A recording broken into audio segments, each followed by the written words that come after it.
আগে নদীর পানি কম আসতো, হ্যাঁ, এখন নদীর পানি বেশি আসতো। ওরে বাবা, সব ভাসি ঘেবড়ায়, এলাকা সব ডুবে যায়। আমার কোনো আস্থা থাকে না, নৌকায় থাকতে হয়। বড় কোন হলে আমাকে ভয় লাগে।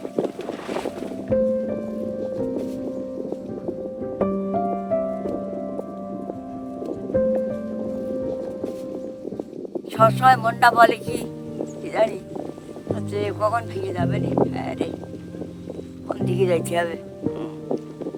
তা ওই পাতা কাতাগুলো নিয়ে আমরা বুড়ো চুড়ো লোক আমাকে পার করতে।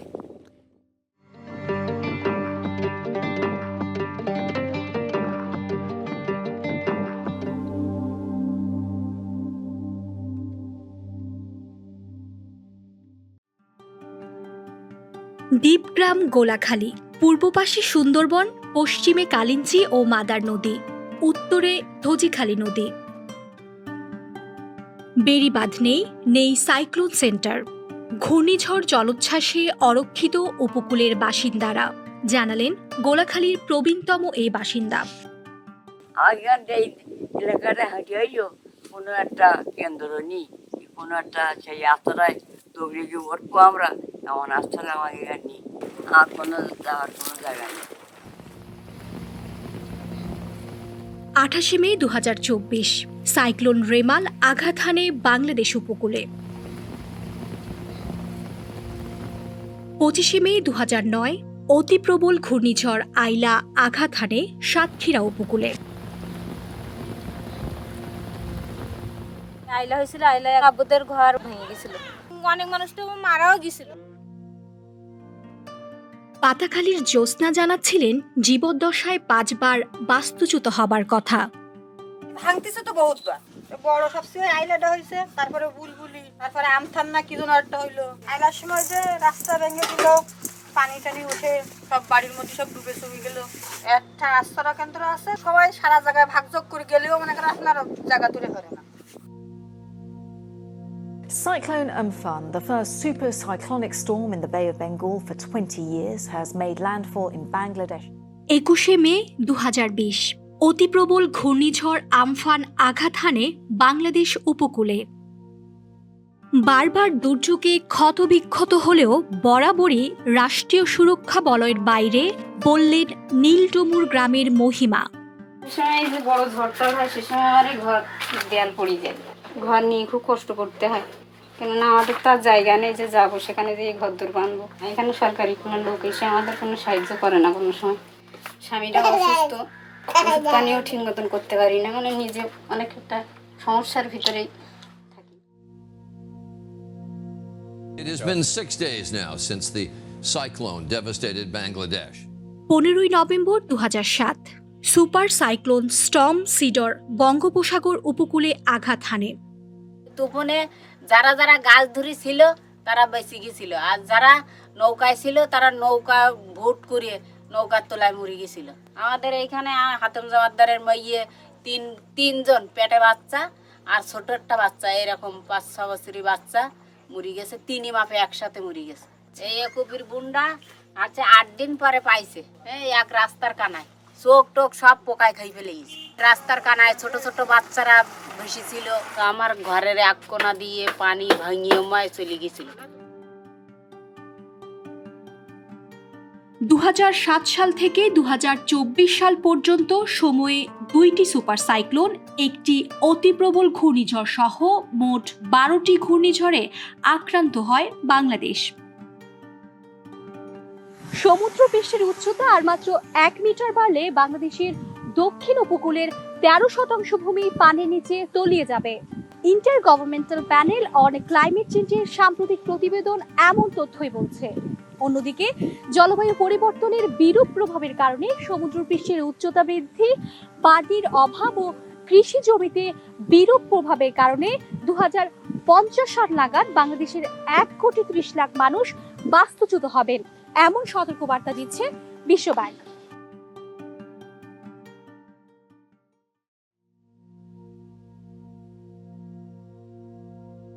পানি উঠেছে তা তোমার দেখলি মাথা খারাপ হয়ে যাবে।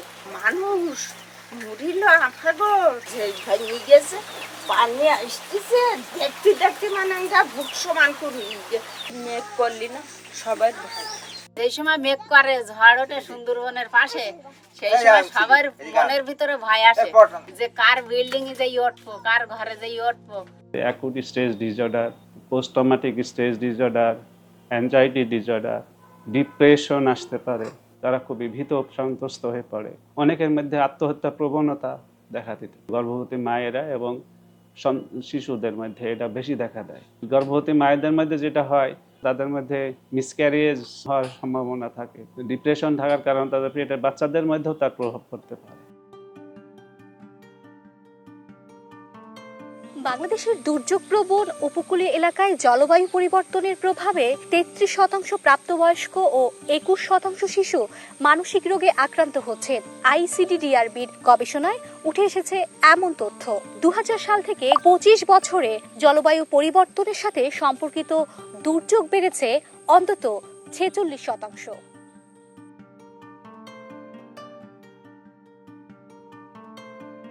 জলবায়ু পরিবর্তনের প্রভাব ও বাংলাদেশের উপকূলীয় জনগোষ্ঠীর মানসিক স্বাস্থ্যের সংযোগ উঠে এসেছে বাংলাদেশ হেলথ ওয়াচের সাম্প্রতিক গবেষণায়। The mental health responses are very rational given the kinds of threats they're facing. So anything that can be done to enhance their security. So I think one of the most important things we can do to help people in those situations is to provide them ways to find that social support, find they have access to the things they need, that they won't be further displaced, will help their mental health. Specific techniques or some specific resources that could be supplied to address mental health would be tips on how to cope with their own emotional reactions, how to recognize when they're feeling overwhelmed, or some other stress reduction techniques. Grantham institute for climate চেঞ্জের গবেষণা বলছে, প্রতি 1 degree Celsius তাপমাত্রা বৃদ্ধিতে আত্মহত্যার ঝুঁকি প্রায় 1% বেড়ে যায়। Eco-anxiety is a fairly recent term in mental health and psychology. It's emerged as we become more aware of the climate and ecological crisis that we're facing across the planet. The areas that it's impacting where you will see mass migration, mostly in the global south, it's no longer safe for you to live there. It forces you to migrate because of rising sea levels means you can't grow crops, because of repeated severe storms, which means it's dangerous for you, or because of heat that makes it impossible to tolerate. The impact of that on vulnerable populations is the worst. So children, women, and older people, they will feel it the most severely. Children and women frequently, they haven't got the capacity to tolerate those increased levels of heat. ভাতও খাইনি পানির জ্বালায়, দুপুরে ভাতটা এখনো গড়াতে নি, শুধু এই পানিটুকুন বলেছি যে আগে পানি নিয়ে আসি, তারপর পানি খাওয়ান, ভাত খাওয়ান পরে। চৈত বৈশাখ মাসের দিকে পানি ওই নোনা পানি ওই খাতি হয়, যান বাঁচানির জন্য খাতি হয়। আর এই বর্ষার পানি মনে করেন ঢাকা বড় বড় পাত্র আছে, তারা এই বর্ষার পানি রেখে তারা একটু করে যান বাঁচানি বোতল খায়, বাইর করি। পানি খাওয়ার সাথে সাথে বমি হয়, পাতলা পায়খানা হয়, সেই সময় স্যালাইন কিনে খেতে হয়, ওষুধ কিনে খেতে হয়। বুড়িগোয়ালিনী গ্রামের ফাতিমা প্রতিনিধিত্ব করছেন বাংলাদেশের দক্ষিণ পশ্চিম উপকূলীয় জনপদের নারীদের।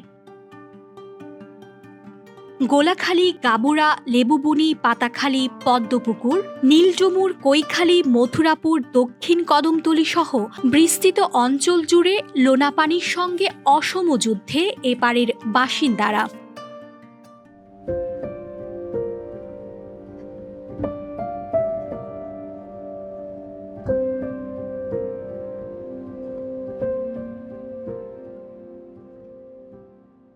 কত রকমের ঘা পাশরাও বেরিয়ে, কাঁচা গাছারও এরকম সমস্যা। ও মাসে জ্বর আসছে, মানে নোনা পানি তো খালি পেটের মধ্যেও সহ্য হয় না, ভালো মিষ্টি পানি হলে এটা হয়। নীলডুমুর গ্রামের তরুণ শিক্ষার্থী সানজিদা জানাচ্ছিলেন লোনা পানিতে উপকূলীয় বাসিন্দাদের স্বাস্থ্য ঝুঁকির কথা। সব কিছু তো লবণ চাষবাস করা যায় না, তারপর হচ্ছে ফসলও ভালো হয় না, এর কারণে তো আমাদের খাওয়ারও ঘাটতি পড়ে, অনিয়মিত পিরিয়ড হয়। এজন্য আমাদের এলাকাতে হচ্ছে পিল জাতীয় ঔষধ যেটা বলে বিবাহের পরে হচ্ছে খায় নারীরা, কিন্তু ওটা কিশোরী মেয়েরাও এখন খাচ্ছে। এটা মনের মধ্যে অশান্তি কাজ করে, কোনো কিছু ভালো লাগে না, সবসময় আগে একঘেয়েমি থাকতে ভালো লাগে, একা একা থাকতে ভালো লাগে। এই নোনা পানির জন্য গা ফাসুল করছে, গা পাচাড়া বেরোচ্ছে, প্রেশার বেড়ে যাচ্ছে, দমের কষ্ট হচ্ছে।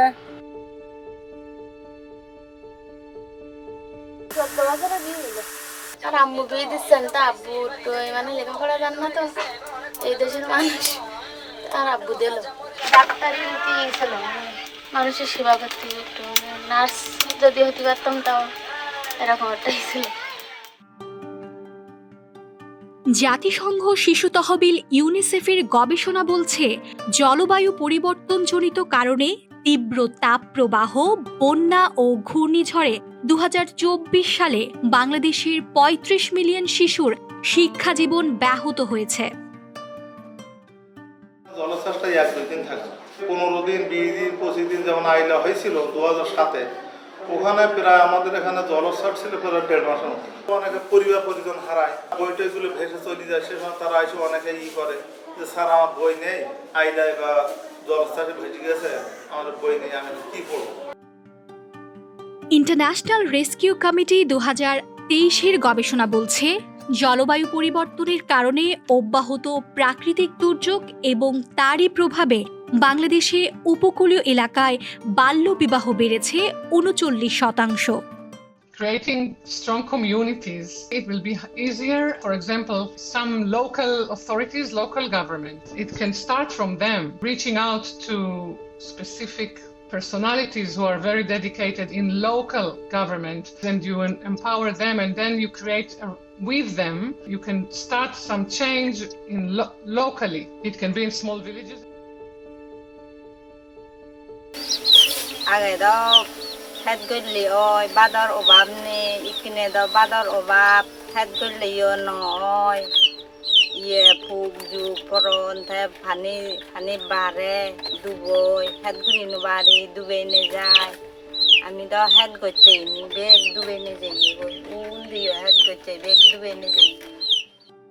তীব্র তাপপ্রবাহ, অনাবৃষ্টি, বন্যা, মাটির অনুর্বরতা, পোকামাকড়ের অস্বাভাবিক উপদ্রব, জলবায়ু অভিঘাতে চিরচেনা পরিবেশের পরিবর্তনের কথা জানাচ্ছিলেন রাঙামাটির এই কৃষিজীবী আদিবাসী নারী। আগে এত গরম ছিল না, এত এখন কিন্তু একর শরীর সহ্য হয় না। আগে আসিল যে মাম্বারা সিন্দিরে মকিয়ে যত কিছু ফল ফাওয়ার আছে, সুগুরি মিষ্টি কুমড়ো তো সবাই বড় বড় হয়, এখন সতইয়ে ধরে না, মাটির উর্বর ওদিকে ফসল হয় না, ধান চাইতে ইয়ে পোকামাকড়ে রাতি হইলে ইয়ে সুজি ফিলাই রস, মাটির উর্বরতা কমে গেছে, তারপরে গাছপালা এখনো কমে যাদণ্ড, ফলমূল লাগলে সার ছাড়া গোবর ছাড়া কখনো নয়, আগে তো বিজিব পড়িলে হয়, ঠিক মতো যত্ন হয়, সে তুলনায় কমেছে, আমার আয় ওই জন্য কমে। বদলে যাচ্ছে পার্বত্য 3 জেলার চিরচেনা পরিবেশ, প্রান্তিক আদিবাসী জনগোষ্ঠীর জীবনধারা, জানালেন এখানকার বাসিন্দারা। অন্য জায়গায় যে সাহায্য পাতাম আমি কিছু নভের সরকার আমার নদের, এখানে যদি এমন কিছু উন্নয়ন সহায়তা দেওয়া হতো, এগুলো আপনার অ্যাডাপ্টেশনের মধ্যে পড়ে যায়, এটা বাংলাদেশ সরকারের দায়িত্ব, এবং এখানকার যে পরিষদগুলো আছে তারাও বা আমাদের ট্রেডিশনাল সিস্টেম, সেখানে যদি এমন কিছু তাদের যে লাইভলিহুড অ্যাক্টিভিটি আছে যেগুলো পানি রক্ষা করে, বন ও জীববৈচিত্র্য রক্ষা করে, সেগুলো যদি করতে পারে, কিন্তু তাহলে কিন্তু তারাও বেঁচে থাকলো এবং পানি সম্পদ আর জীববৈচিত্র্য বনজ সম্পদ রক্ষা পেল। অধিকাংশ ক্ষেত্রে আমাদের যারা নীতি নির্ধারণ মহলে আছেন, পরিবেশ ও বন ক্লাইমেট চেঞ্জ মন্ত্রণালয়, বন বিভাগ, তারা বুঝেন না।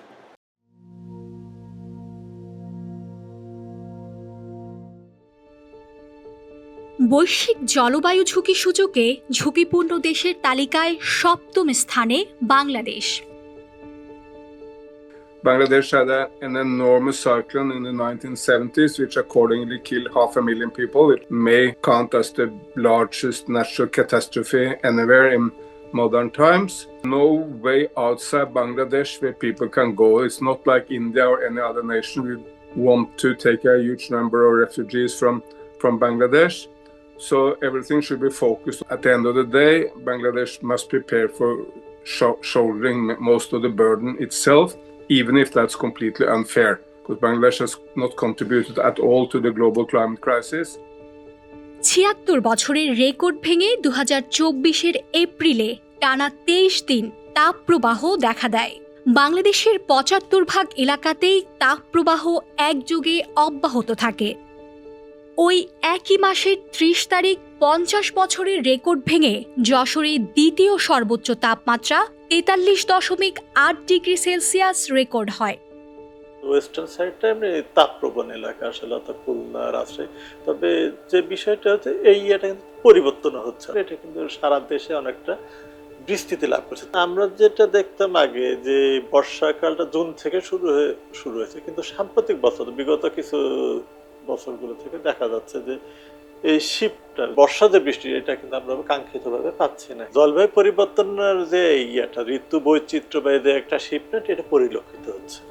এই জলবায়ু পরিবর্তনের প্রাকৃতিক কারণ মাত্র 2 ভাগ দায়ী। এর মধ্যে আছে ভলকানিক ইরাপশন আছে, আর অন্য কিছু আছে।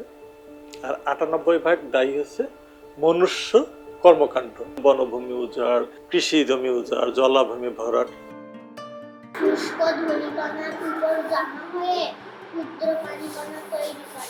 ইউনিসেফের শিশুকেন্দ্রিক জলবায়ু ঝুঁকি সূচকে বাংলাদেশের বৈশ্বিক অবস্থান 15তম। ঝুঁকিতে 1,09,00,000-এরও বেশি শিশু, যাদের 1/4 বয়স 5 বছরের কম। গরম পড়লে পড়াশোনা করতে কষ্ট হয়, মাথা ব্যথা করে, হাঁটতে পারি না। উপকূলীয় এলাকায় জলবায়ু পরিবর্তনের প্রভাবটা অনেক বেশি। এটা একটা দুর্যোগপ্রবণ এলাকা। ঘূর্ণিঝড়, জলোচ্ছ্বাস ইত্যাদির কারণে কিন্তু লোকালয়ে পানিগুলো প্রবেশ করে, যার ফলে এলাকার লোকজন অনেক বেশি ক্ষতিগ্রস্ত হয়। লবণাক্ততা এখানে অনেক বেশি এবং প্রতিনিয়ত দুর্যোগ, নদী ভাঙন, ঘূর্ণিঝড়, জলোচ্ছ্বাস ইত্যাদির কারণে কিন্তু আবদার বেড়িবাঁধগুলো ভেঙে লোকালয়ে পানিগুলো প্রবেশ করে, যার ফলে এলাকার লোকজন অনেক বেশি ক্ষতিগ্রস্ত হয়। সেই ক্ষতির পরিমাণটা হচ্ছে তাদের যেমন বসতবাড়ি, ঘর ভিটা এগুলোও ক্ষতিগ্রস্ত হয়, তেমনি তাদের কৃষি জমি, ফসলি জমি এগুলো মারাত্মকভাবে ক্ষতির সম্মুখীন হয়। পানির ক্ষেত্রে তাদের অনেক বেশি কষ্ট, বিশেষ করে নারীদের কষ্টটা একটু বেশি এখানে। স্বাস্থ্য অধিদপ্তরের গবেষণা বলছে, বাংলাদেশে গড় তাপমাত্রা 2 ডিগ্রি সেলসিয়াস হলে তীব্র শ্বাসযন্ত্রের সংক্রমণ প্রকোপ দ্বিগুণ হবে, জ্বরের প্রকোপ বাড়বে 10%। We need to protect the environment for our own health. If we're going to protect people's mental health as well as their physical health, is to do more to protect the environment.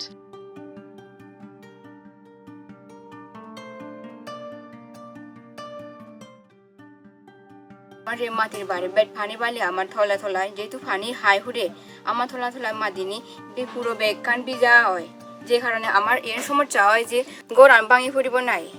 সাপ সেরা ওদন দিয়ে আমার মর্জি 2 বছর করছি গুঁড়ো হাগে, সেই গুঁড়ো বলছে আদি ফারে সব সময় তো ফানি লামে সব সবগুলি রাগা ভরে থারে বেলেতে গুঞ্জারের সময় সাপ রাতে আমার দর।